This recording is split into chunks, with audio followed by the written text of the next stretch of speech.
plus dans la recherche ou de levée de fonds, ils sont plus dans les trucs de prêt, mbirum banque en quelque sorte. Donc da ngay comprendre des montages financiers. Oh, oui, des montages financiers entre autres ñu mën a lever ay fonds da ngay comprendre que justement le président mi ngi gën a am conscience que réew mi de économiquement parlant dañ ci am ay difficultés et il faudra faire appel à des sommités ay nit ñoo xam te ni de la trempe peut-être de Aminata Niane entre autres. Aminata Niane tey les sphères de Diamniadio avec l'entreprise Envol ñoom ñoo ko réalisé ainsi de suite. Donc loolu dafa am solo et le secteur du BTP BTP mi nga xam ne tey mi ngi dund ay jafe-jafe loolu yëpp jàpp naa ne oui lu am solo la quand ils te disent qu'il y a une ardoise de plus de 300 milliards yoo xam ne état bi da leen ko yoreel ne la encore il y a une somme colossale de 300 milliards yoo xamante ne nii ay travaux la yoo xam ne yu ñu war a exécuter yoo xam ne financement yeeg yëpp taxawoon na donc loolu yëpp day wane pourquoi réew mi tey jii nii nekk ci situation bii nga xam te ni daanaka c'est le sauve qui peut. li nga wax noonu ça appelle également une autre réflexion non seulement état bi dafa war a taxaw entreprise privée yi le secteur privé national mais nanga ko am na beneen nga koy junj sànq gars yi dañuy góorgóorlu ba ñëw tabax ba mu commencé màgg ba commencé ñor mais on a vu le contexte également fi mu gën a ñore yow da ngay fàtte ne xëy na jafe-jafe yi jeex na nga foog loolu mais boo fekk jafe-jafe yi jeexul parce que xoolal li entreprise privée yi di dund avec ces taxes tous azimuts ak redressement yi nga xam ne moom lañ leen di indi ci wàllu fisc donc ça veut dire que ba léegi côté boobu des na et je pense que ça doit interpeller l'État sur la nécessité justement de protéger le secteur privé national. yaakaar naa ne loolu urgence la boo xamante ne bii faaw ñu taxaw ci parce que ñun fii ñu ngi wootee souverainisme te yaakaar naa ne loolu moom mooy nga jéem a peek waaye itam protéger ñi nga xam ne ñoom ñooy saw askan te bokk na ci ñi nga xamante ne bii vraiment ñoom ñu ngi bay seen waar ngir di samp dara ngir nit ñi mën cee xëy parce que foofu na mi ngi koy wax léegi daanaka booy xool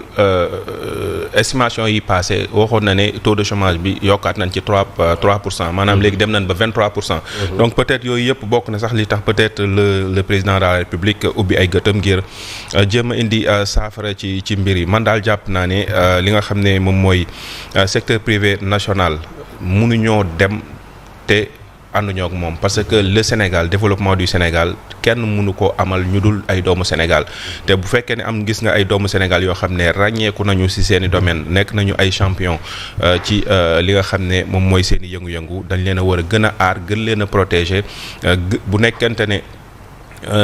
am na fi ay politique yoo xamante ne bi amaana sax léeg-léeg da ngay woyofal yenn yi ngir ay nit ñu war a mën a jóge bitim réew ñi investir sa réew man yaakaar naa ne fi mu gën a yeyee sax mooy ñi nga xamante ñoo dëkk ci réew mi nga xam ne lépp lu ñu liggéey ak lépp loo xam ne production la ci biir réew mi lay yem mu gën a mën a nekk loo xamante ni bi mooy ngëneel ci askan wi parce que tamit Sénégal il faut que ñu fexe ba suñu économie bi nga xam ne wala boog suñu taux de croissance bi nga xam ne lu ci bëri xeltukat yi nee nañu économie extravertie la maanaam lu ci bëri daanaka Sénégal duñ ko yëg bu baax a baax ñu fexe ba inversé ko mu nekk économie boo xamante ne bi vraiment sénégalais dañ koy yëg parce que c'est bien beau d'avoir une croissance de 6%, 7%, 8%, anyway %, mais bu fekkente ne économie la boo xam ne c'est extraverti yaakaar naa ne loolu également ni ko askan wi waree sentir du ko sentir te bu ñu bëggee économie bi nag mu nekk loo xamante ne bi doomu Sénégal dañ koy yëg il faut que ñu dooleel suñu secteur privé national. Il faut que ñu protéger suñuy champion il faut que ñu joxe leen un exemple il faut que ñu leen di gunge te bàyyi inverse bi ñuy def maanaam di leen teg ay pression di leen xoxatal parce que tey li ngay gis dafay mel ni daanaka doo ko mën a comprendre donc jàpp naa ne oui ñëpp ñoo yem ci li nga xam ne mooy war a fay taxe wala leneen ak leneen mais état également dafa am li nga xam ne mooy responsabilité mais également war a mën a protéger ay doomam protéger ay secteur privé national am gën ko jox gën ko jox doole te bokk na ci mooy marché yi mais ñu gën leen a jox part bi li nga xamante ne bi moom mooy yenn commande publique yi mais ñu gën cee jox li nga xam ne moom mooy secteur privé national bi parce que dañuy gis yeneen réew yoo xam ne même sax boo bëggee defar benn entreprise mais il faut que mu am doomu réew boo xamante ne bi day am part ci capital bi loolu yëpp dafay tax ba boobaa économie bi askan bi dina ci yëg li nga xamante ne moom mooy économie extravertie wala boog croissance extravertie yi dinañ ci mën a indi saafara kon man jàpp naa ne daal c'est le lieu également comme ni ngeen ko waxee ñu jaajëfal bu baax a baax suñu champion yi mais également jaajëfal njiitu réew mi ci vision bi nga xam ne commencé na ko am ci xëcc ñoo xam ne jàpp nañu ne ñii kat bu ñu ñëwee peut-être mën nañu redresser la barre donc ñu ngi am yaakaar ci ne peut-être si dynamique boobu mbir yi mën naa soppeeku. oui parce que secteur privé bi moom li mu mën a absorber ci ay emploi li mu mën a créer ci emploi état bi mënu ko état bi peut-être environnement bi la mën a defar cadre bi pour nit ñi di mën a investir loolee def naa lu am solo la mais occasion la tey également peut-être pour syndicat yu bëri notamment ñi nga xam ne pacte de stabilité sociale bi ñu signé woon daaw Mamadou Fofana intéressé na leen ça intéresse d'ailleurs tous les travailleurs mais du central yëpp signé woon d'ailleurs mais normalement tey démb sax jusqu'à hier le président de la République a commandé récemment un livre blanc wax ko ne fan la ñu toll ci pacte de stabilité sociale boobee ministère après ministère lan lañ ci def exactement peut-être que loolu dinañ ko fësal naka tey ji parce que ça fera 1 an que pacte boobu am ñu bëri foogoon ne xëy na front social bi ci wàllu syndicat revendication dina dal mais gis nañu quand même tension bi nga xam ne moom moo am ren ci wàllu éducation notamment ci wàllu santé ñeneen ñi nga xam ne licencié woon nañ leen ñaata marche manifestation la ñu def fii ci Ndakaaru pour yëglu am na yu bëri yoo xam ne traversé na fi pour wane ne justement pacte de stabilité sociale bi ni ci syndicat yi amee responsabilité état bi tamit am na ci responsabilité bu dee échec am na ci. oui on dira pacte de non-agression parce que. ku ne respecté sa morom. loolu lay tekki di. parce que au début ñu bëri loolu lañ foogoon ne état bi dafa bëgg tënk syndicat yi ba ñu dem grève alors que syndicat pas-pasam mooy dem grève. bon revendiquer quoi. grève bi daa bokk ci méthode de lutte. bien sûr. waaw kay mu cee jàq moom mais xam nga gaañi. pexe gi moo doon justement comme ni nga ko waxee parce que réew mi c'est vrai que ñii bu ñuy doog a ñëw ñi fondé woon yaakaar ci ñoom bëri woon na ndax ñoom it fu ne dem nañ fa lu ne wax nañ ko lu ne gëmloo nañ ko nit ñi ñëpp woy lu ne digge nañ ko lu ne wax nañ ci donc nit ñi jàppoon nañ ne bu ñu ñëwee kat ñun tout est possible avec ñoom mais li xew moom mooy ba ñu toogee ak acte yu ñu tàmbalee di teg mais nit ñi dañ ci gis ne ñii véritablement est-ce que lañ doon woote loolu na ñuy wuyoo tey jii nii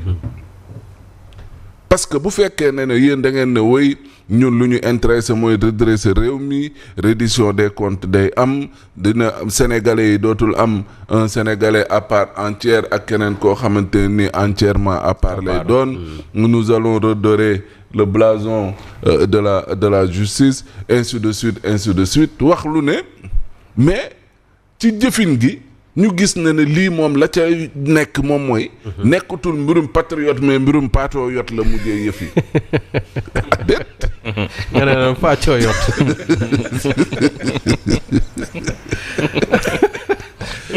patriote yëf yi waaw kii nommé lii nommé lee ñu gis ci ne lii mbirum copinage lay nirool mbirum association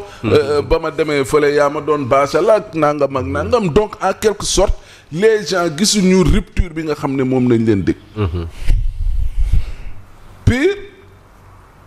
ils ont même agi dans l'illégalité ci yenn yi surtout que ñii toog nii ñenn ñi doon revendiquer ñoom dañ leen doon jàppal tànk oui xoolal ce qui est arrivé par exemple avec le transport récemment ñetti fanu grève yu métti waaw di ko dàbbaliwaat seen waa ji taxaw fii ne way transporteur bi moom nekkul ci bureau nekkul ci dara bu dawalul du dundal njabootam finalement mu tombé ci moom oui waaw loolu nag àddina oui parce que mbirum populisme après réalité pouvoir rek moo koy feeñal et tey de plus en plus ñuy dem oui député yi waruñu am oto ñu jël oto jox député yi waaw ñi nga xam ne ñoo fi nekkoon xeexal projet beeg ñoom seen ñu ne leen nañ leen séddale juróomi milliards gars yi ne leen non attention lii mënta nekk yéen mënoo leen ne waaw saa waay nañ leen may période de grâce mais li ñu gis nii moom mooy ñii sa waay ci seen bopp nañ gën a nekk que ci askan wi looloo waral syndicat yi commencé jóg parce que day tekki ne réew mi am na xaalis xanaa dafa yeggul ci ñenn ñi léeg-léeg mënoon a muñal te baal leen ko dootuñu leen ko muñal dootuñu leen ko période de grâce bi jeex na. loolu moom moo indi lii ni syndicat yi jóg taxaw ñuy gis ne am na ay liggéeykat yu ñu jàpp bi ci gën a doy waar ce drame social la jël ay liggéeykat ne leen wéy ñii kat contrat yu ñu am teguwul fenn waa kër Macky Sall nañ nangam ak nangam jël leen dàq leen n'importe comment après fu mu mujj jël ay pères de famille dindi leen seppi leen mel nii comme si c'était des malpropres wala leneen ak leneen te fekk demewul noonu. politique rek. politique te tey boo leen laajoon ñoom ñi poste yooyu yëpp da ngeen ko fa bàyyi wala da ngeen remplacer nga dégg liñ lay wax. dañ leen a remplacer kay. waaw ak kan lañ jël. seeni nit.